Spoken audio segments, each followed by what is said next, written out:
आज की इस वीडियो में आप सभी का हार्दिक अभिनंदन और स्वागत। आज हम द्रव में प्रसार किस प्रकार से होता है ऊष्मा का, उसके बारे में पढ़ेंगे। तो इसमें दो तरीके से होता है, एक तो आभासी प्रसार और एक वास्तविक प्रसार। ठीक है ना। तो द्रव में प्रसार के जो नीचे थोड़ा सा क्रियाकलाप देखेंगे स्क्रीन पर। ठीक है, कांच का एक फ्लास्क लें और उस फ्लास्क में एक पतली व पारदर्शी नली लगा दें, जैसे इसमें नली लगी हुई है। ठीक है। अब क्या करना है, पूरे फ्लास्क में ऊपर तक द्रव भर दें। इस फ्लास्क में क्या करना है, आपको द्रव भर देना है। द्रव भरने पर आपको क्या करना है, फ्लास्क का मुंह कार के द्वारा ढक देना है। ठीक है। अब शुरुआत में द्रव का जो तल है ए तक है, जो द्रव का जो तल है यहाँ तक ए तक माने ये, ठीक है ना, ए तक है। जब फ्लास्क को गर्म करते हैं, क्या करते हैं, गर्म करते हैं, तो ए से बी तक गिरता है। जैसे गर्म करते हैं तो ये ए था तो यहाँ बी तक गिरा। ठीक, अगर समझ में, तो बी तक गिरता है और फिर बी तक गिरने के बाद वो सी तक आगे बढ़ जाता है। ये ए है, स्टार्टिंग में था जल का जो स्तर है। अब जैसे ही हमने गर्म करने का प्रयास किया, गर्म किया, तो थोड़ा बी तक आया। उसके बाद बी के बाद वो डायरेक्टली क्या किया, गर्म करते गए तो ये सी तक पहुंच गया। ठीक है। तो ऐसा क्यों होता है, तो गर्म करने पर इससे पहले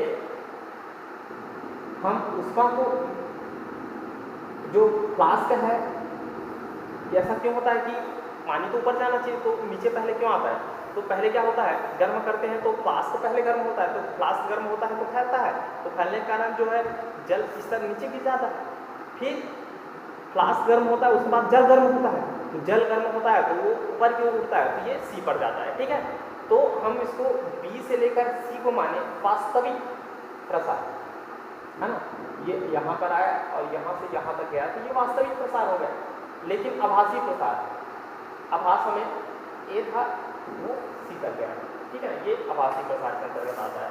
तो वास्तविक प्रसार बराबर द्रव का आभासी प्रसार, ये वास्तविक प्रसार बराबर क्या कर सकते हैं, ये यहाँ द्रव का प्रसार और ये आभासी प्रसार है। ठीक है, क्योंकि ये बर्तन फैला, ठीक है ना, बर्तन का प्रसार और ये आभासी प्रसार को जोड़ सकते हैं। ठीक है जी। आगे इसमें आते हैं, गैसों में प्रसार किस प्रकार से होता है। तो गैसों में प्रसार को देखें तो नियत दाब पर, एक पहले हमने इसमें पढ़ा था नियत दाब पर, और एक होता है नियत आयतन पर। तो नियत दाब पर क्या होता है, यदि नियत दाब पर गैस का ताप बढ़ाते हैं, ठीक है, नियत दाब पर, तो गैस का जो आयतन है बढ़ेगा, क्या होगा, बढ़ेगा। और इस प्रकार ये प्रसार गुणांक को आयतन प्रसार गुणांक कहते हैं। जैसे गुब्बारा की बात करें, गुब्बारे को नियत फैला हुआ है, ऊष्मा देने पर उसके भीतर की जो हवा है गर्म होकर फैलने लगता है। ठीक है।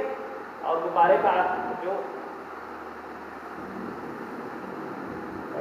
का जो बढ़ते आयतन को देख सकते हैं, है ना, जैसे जैसे गर्म करेंगे उसका आयतन बढ़ता जाएगा।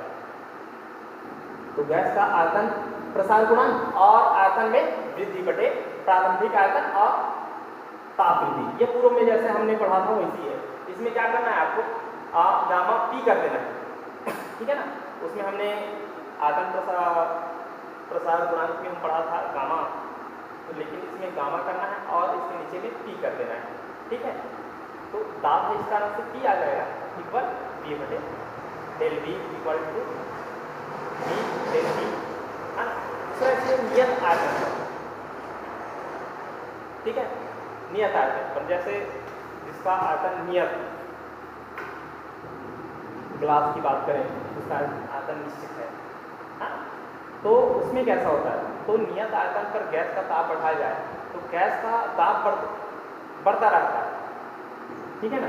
गैस का नियत आयतन पर गैस का ताप बढ़ता रहता है, भाई ताप बढ़ता जाएगा, तो गैस का जो दाब बढ़ता रहता है, तो इस प्रकार जो प्रसार गुणांक को हम ताप प्रसार गुणांक कहते हैं। और जैसे कि आपने कुकर, आप कुकर देखे होंगे, कुकर का जो ताप, जो कुछ खाना वाना पकाते हैं तो निश्चित आयतन पर रहता है। जैसे जैसे गर्म करते हैं तो उसमें गैस बनता है, तो गैस बनता है तो क्या करता है, और गर्म करते हैं तो वो सीटी को क्या करता है, ऊपर की ओर कर देता है और जोर से सीटी बजती है, क्योंकि सीटी में से भाप निकलता है, इसलिए ये नियत आयतन पर कुकर के अंदर ताप बढ़ जाता है।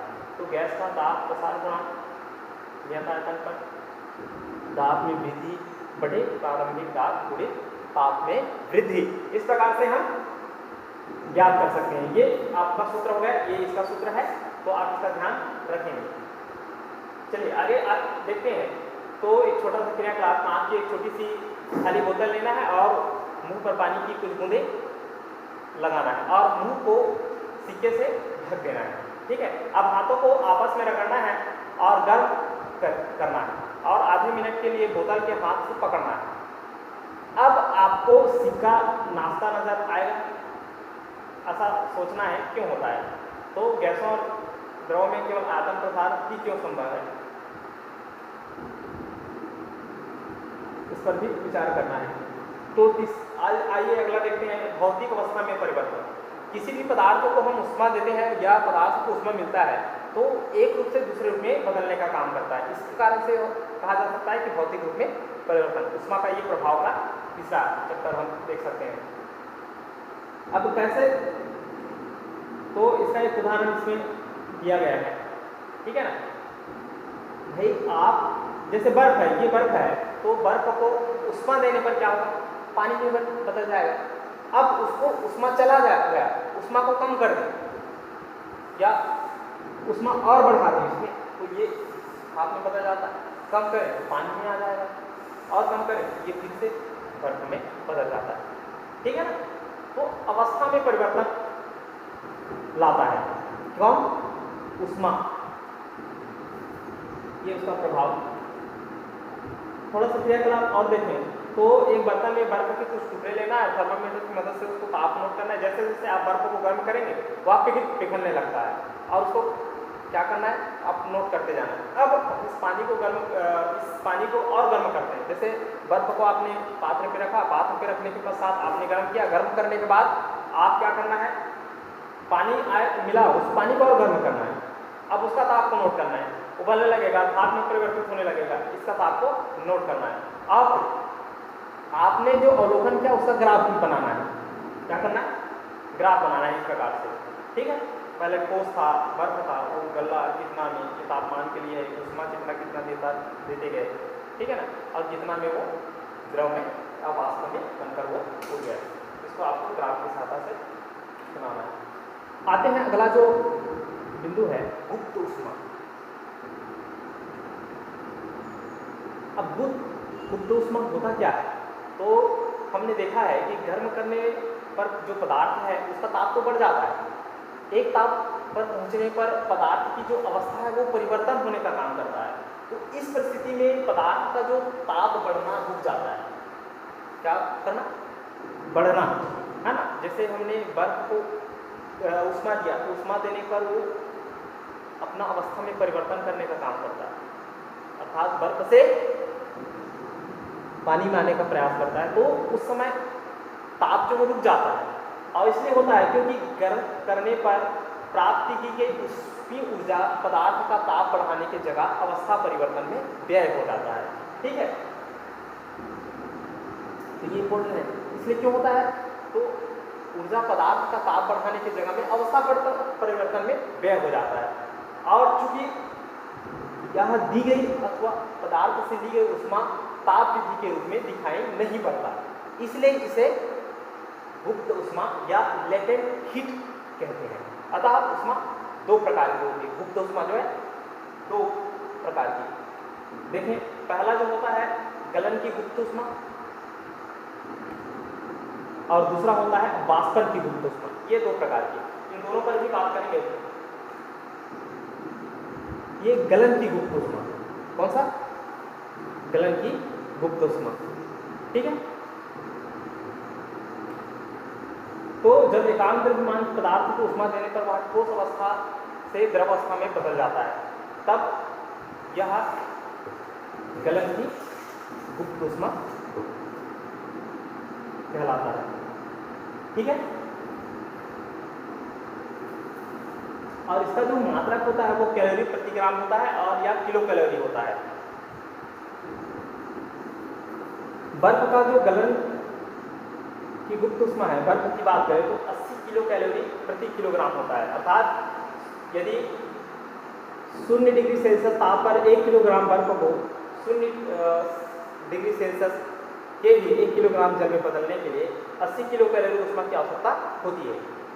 यदि किसी पदार्थ का द्रव्यमान m तथा गुप्त ऊष्मा n हो तो एक निश्चित ताप पर पदार्थ द्वारा दी गई जो और ली गई ऊष्मा है Q = ml होता है।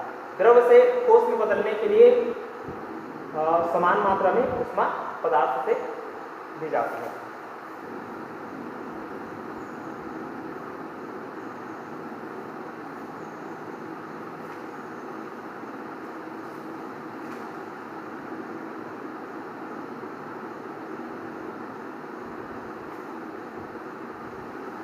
तो इस प्रकार से ये हमने 3 चीजें हमने रखा।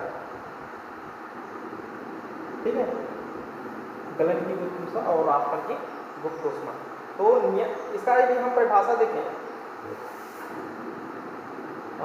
गलन की गुप्त ऊष्मा का तो किसी ठोस पदार्थ के एकांक द्रव्यमान को उसके गलनांक पर उसी ताप के द्रव में परिवर्तित करने के लिए आवश्यक ऊष्मा की मात्रा को उस पदार्थ के गलन की गुप्त ऊष्मा कहा जाता है। ठीक है ना, उसमें लिखा भी हुआ है तो आप उसको भी कर सकते हैं। अब मैंने इसमें उदाहरण भी दिया हुआ है जो जल वाला, कि जो बर्फ का गलन गुप्त ऊष्मा C होता है 80 किलो कैलोरी प्रति ग्राम, अर्थात 336 जूल प्रति ग्राम। इसको यदि जूल में बदलें तो इस प्रकार से हो सकता है। आगे हम देखें तो वाष्पन की गुप्त ऊष्मा। ठीक है, तो वाष्पन की गुप्त ऊष्मा को देखें तो इसका जो परिभाषा दिया हुआ है कि एकांक द्रव्यमान के द्रव को उसके क्वथनांक पर पूरी तरह गैस में परिवर्तित करने के लिए लगने वाली ऊष्मा को वाष्पन की गुप्त ऊष्मा कहते हैं। और इसे गुप्त ऊष्मा को भी इस गुप्त ऊष्मा को भी A से प्रदर्शित करते हैं और वाष्प से द्रव में बदलने के लिए समान मात्रा में ऊष्मा पदार्थ से ली जाती है। बस इतना ही है इसका। ठीक है, यदि हम दूसरे शब्दों में इसका परिभाषा देखें तो किसी द्रव के एकांक द्रव्यमान को उसके क्वथनांक पर उसी ताप की वाष्प में परिवर्तन करने के लिए आवश्यक ऊष्मा की मात्रा को उस द्रव के वाष्पन की गुप्त ऊष्मा कहते हैं। जैसे उदाहरण के लिए देखें तो भाप की जो गुप्त ऊष्मा है वो 536 कैलोरी प्रति ग्राम होती है। इसका अर्थ यह है कि 1 ग्राम जल को उसके क्वथनांक अर्थात 100 डिग्री सेल्सियस पर 100 डिग्री सेल्सियस की भाप में परिवर्तित करने के लिए 536 कैलोरी ऊष्मा की आवश्यकता पड़ती है। ठीक है प्यारे बच्चों, आज की इस वीडियो में इतना ही। आने वाली वीडियो में हम पुनः एक नए चैप्टर पर बात करेंगे। तब तक के लिए आप सभी से धन्यवाद, नमस्कार।